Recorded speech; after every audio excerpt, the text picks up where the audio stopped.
জানিয়ে দিব এই মুহূর্তে আমাদের হাতে এসেছে বাংলাদেশের গুরুত্বপূর্ণ আপডেট সংবাদের শিরোনাম। শুরুতেই থাকছে বেগম খালেদা জিয়া সংকটময় মুহূর্ত পার করছেন জানালো ডাক্তার জাহিদ। রাজধানীর এভার কেয়ার হাসপাতালে চিকিৎসাধীন বিএনপি চেয়ারপারসন বেগম খালেদা জিয়ার অবস্থা অত্যন্ত জটিল। তিনি সংকটময় মুহূর্ত পার করছেন বলে জানিয়েছেন তার চিকিৎসায় গঠিত মেডিকেল বোর্ডের সদস্য ও বিএনপির স্থায়ী কমিটির সদস্য ডাক্তার AZM জাহিদ হোসেন। এদিকে এনসিপি থেকে পদত্যাগ করছেন অবশেষে তাসনিম জারা। আরও জানাবো ৩ জানুয়ারি ঢাকায় জামায়াতের মহাসমাবেশ চলছে জোর প্রস্তুতি। এদিকে জামায়াতের সঙ্গে সমঝোতা করতে গিয়ে সংকটে এনসিপি। সব শেষে জানিয়ে দিব হাসপাতালে নেতাকর্মীদের অহেতুক ভিড় না করতে অনুরোধ তারেক রহমানের। এতক্ষণ শুনছিলেন হাতে থাকা আপডেট সংবাদের শিরোনাম, এবারে বিস্তারিত।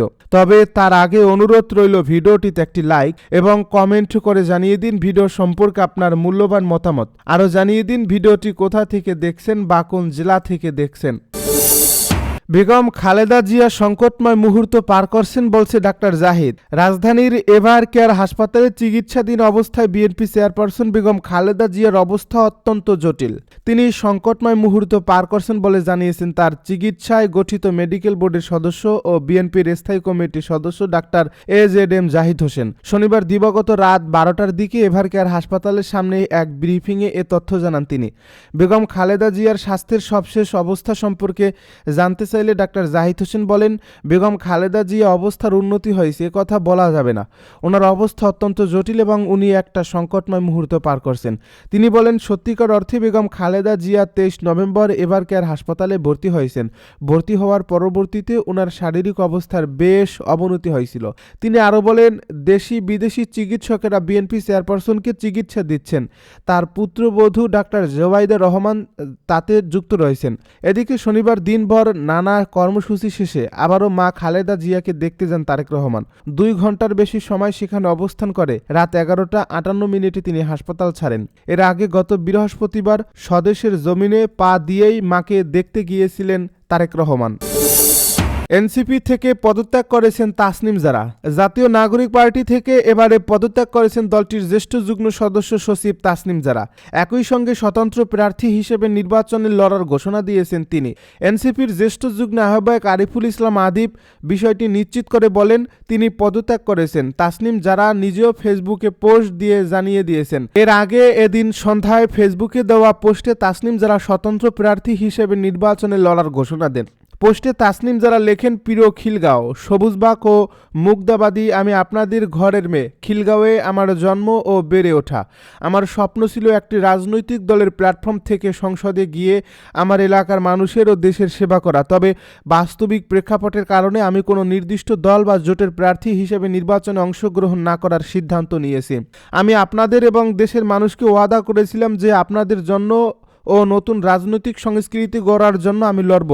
পরিস্থিতি যাই হোক না কেন আমি আমার সেই ওয়াদা রক্ষা করতে দৃঢ় প্রতিজ্ঞ। তাই এই নির্বাচনে স্বতন্ত্র প্রার্থী হিসেবে ঢাকা 9 থেকে অংশগ্রহণ করব। একটা দলের প্রার্থী হলে সেই দলের স্থানীয় অফিস থাকে, সুসংগঠিত কর্মী বাহিনী থাকে, সরকার ও প্রশাসনের সাথে নিরাপত্তা ও অন্যান্য বিষয়ে আপত্তি ও শঙ্কা নিয়ে কথা বলার সুযোগ থাকে। তবে আমি যেহেতু কোনো দলের সাথে থাকছি না, তাই আমার সে সব কিছুই থাকবে না। আমার একমাত্র ভরসা আপনারা। আপনাদের মেয়ে হিসেবে আমার সততা, নিষ্ঠা এবং নতুন রাজনীতি করার অদম্য ইচ্ছাশক্তির প্রেক্ষিতে আপনারা যদি স্নেহ ও সমর্থন দেন, তবেই আমি আপনাদের সেবা করার সুযোগ পাব। 3 জানুয়ারি ঢাকায় জামায়াতের মহাসমাবেশ চলছে জোর প্রস্তুতি। ইনকিলাব মঞ্চের আহ্বায়ক শরীফ ওসমান বিন হাদির হত্যাকারীদের গ্রেপ্তার ও বিচার, অবৈধ অস্ত্র উদ্ধার ও সন্ত্রাসীদের গ্রেপ্তারের দাবিতে আগামী 3 জানুয়ারি রাজধানীতে মহাসমাবেশের ডাক দিয়েছে বাংলাদেশ জামায়াতে ইসলামী।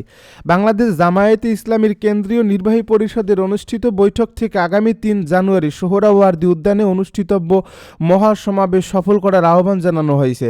শনিবার সন্ধ্যায় জামায়াত ইসলামীর আমির ডাক্তার শফিকুর রহমানের সভাপতিত্বে কেন্দ্রীয় নির্বাহী পরিষদের এক বৈঠক অনুষ্ঠিত হয়। জামায়াতের কেন্দ্রীয় কার্যালয়ে অনুষ্ঠিত এ বৈঠকে সংগঠনের নায়েবে আমির, সেক্রেটারি জেনারেল এবং সহকারী সেক্রেটারি জেনারেল সহ কেন্দ্রীয় নির্বাহী পরিষদের সদস্যরা অংশগ্রহণ করেন। বৈঠকে দেশে বিরাজমান পরিস্থিতি, আগামী 3 জানুয়ারি জামায়াতের মহাসমাবেশ এবং আসন্ন জাতীয় সংসদ নির্বাচনে আসন সমঝোতার বিষয়ে বিশদ আলোচনা করা হয়। দেশ ও জাতির কল্যাণ, ন্যায় ও সত্য প্রতিষ্ঠা করে আগামী দিনের বাংলাদেশকে শান্তি এবং কল্যাণ রাষ্ট্রে পরিণত করার লক্ষ্যে সর্বস্তরের জনগণকে ঐক্যবদ্ধ হওয়ার আহ্বান জানানো হয়। এ লক্ষ্যে আগামী 3 জানুয়ারি শনিবার ঢাকার সোহরাওয়ার্দী উদ্যানে মহাসমাবেশ সফল করার জন্য দেশবাসীর প্রতি আহ্বান জানানো হয়। জামায়াত সূত্রে জানা গেছে, প্রথমে 3 জানুয়ারি মহাসমাবেশের স্থান হিসেবে ঢাকার মানিক মিয়া অ্যাভিনিউয়ে হবে বলে সিদ্ধান্ত নিয়েছিল দলটি। পরে স্থান বদলে সোহরাওয়ার্দী উদ্যানের নাম ঘোষণা করা হয়েছে। মহাসমাবেশ সফল করতে এরই মধ্যে জামায়াতের সেক্রেটারি জেনারেল মিয়া গোলাম পরোয়ারের নেতৃত্বে সমাবেশ বাস্তবায়ন কমিটি হয়েছে। এই কমিটির অধীনে বেশ কয়েকটি সাব কমিটিও গঠন করা হয়েছে। এসব কমিটি সমাবেশ সফল করতে বেশ কয়েকবার বৈঠকেও করেছে। জামায়াতের সঙ্গে সমঝোতা করতে গিয়ে সংকট এনসিপি। ত্রয়োদশ জাতীয় সংসদ নির্বাচন সামনে রেখে জামায়াত ইসলামীর সঙ্গে আসন সমঝোতা করতে গিয়ে সংকটে পড়েছে জাতীয় নাগরিক পার্টি। দলের কেন্দ্রীয় নেতাদের একটি অংশ তীব্র প্রতিক্রিয়া দেখাচ্ছে। দলের নীতি নির্ধারণী ফোরাম রাজনৈতিক পর্ষদের একজন সদস্য ইতিমধ্যে পদত্যাগপত্র জমা দিয়েছেন। জামায়াতের সঙ্গে এনসিপির সমঝোতার বিষয়টি অনেকটাই চূড়ান্ত হওয়ার পর গতকাল শনিবার সন্ধ্যায় দল থেকে সরে দাঁড়ানোর ঘোষণা দিয়েছেন তাসনিম জারা। তিনি দলটির জ্যেষ্ঠ যুগ্ম সদস্য সচিব ও রাজনৈতিক পর্ষদের সদস্য ছিলেন।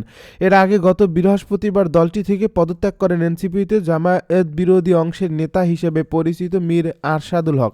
গতকাল সন্ধ্যায় দলের 30 জন নেতা এনসিপির আহ্বায়ক নাহিদ ইসলামকে সম্ভাব্য জোটের বিষয়ে নীতিগত আপত্তি বিষয়ে একটি স্মারকলিপি দিয়েছেন। তাতে তারা বলেছেন, জামায়াত ইসলামীর সঙ্গে কোনো ধরনের জোট এনসিপির নৈতিক অবস্থানকে দুর্বল করবে এবং রাজনৈতিক বিশ্বাসযোগ্যতার উপর দীর্ঘমেয়াদী নেতিবাচক প্রভাব ফেলবে। এ ধরনের জোট এনসিপির বহু কর্মী, সমর্থক এবং বিশেষ করে তরুণ প্রজন্ম সহ নতুন ধারার রাজনীতিকে সমর্থন করা বহু সাধারণ মানুষের মধ্যে বিভ্রান্তি ও হতাশা তৈরি করবে। এর মাধ্যমে এনসিপির নিজস্ব মধ্যপন্থী রাজনৈতিক এজেন্সি ক্ষতিগ্রস্ত হবে। নাহিদ ইসলামকে অনুরোধ জানিয়ে ওই 30 নেতা বলেন, জামায়াত ইসলামীর সঙ্গে কোনো রাজনৈতিক জোট না যাওয়ার বিষয়ে স্পষ্ট অবস্থান গ্রহণ করা হোক। আমরা মনে করি নীতিগত অবস্থানের ভিত্তিতে কৌশল নির্ধারিত হওয়া উচিত। কৌশলগত কারণে নীতিগত অবস্থান বিসর্জন দেওয়া উচিত নয়। হাসপাতালে নেতাকর্মীদের অহেতুক ভিড় না করতে অনুরোধ তারেক রহমানের। বিএনপির চেয়ারপারসন বেগম খালেদা জিয়া সংকট কাটিয়ে উঠতে পারলে ভালো কিছু পাওয়া যাবে বলে জানিয়েছেন তার ব্যক্তিগত চিকিৎসক ডাক্তার AZM জাহিদ হোসেন। একই সঙ্গে তিনি জানিয়েছেন, বিএনপির ভারপ্রাপ্ত চেয়ারম্যান তারেক রহমান নেতাকর্মীদের অহেতুক হাসপাতালে ভিড় না করার অনুরোধ জানিয়েছেন। শনিবার দিবাগত রাত 12টার সময় রাজধানীর এভারকেয়ার হাসপাতালের সামনে সাংবাদিকদের এসব কথা বলেন তিনি। ডাক্তার জাহিদ হোসেন সাংবাদিকদেরকে বলেন, আমাদের ভারপ্রাপ্ত চেয়ারম্যান তারেক রহমান আজ হাসপাতালে এসেছিলেন। তিনি হাসপাতালে আগত রোগীরা যাতে চিকিৎসা সঠিকভাবে নিতে পারে সেজন্য উনি অত্যন্ত কনসার্ন শো করছেন।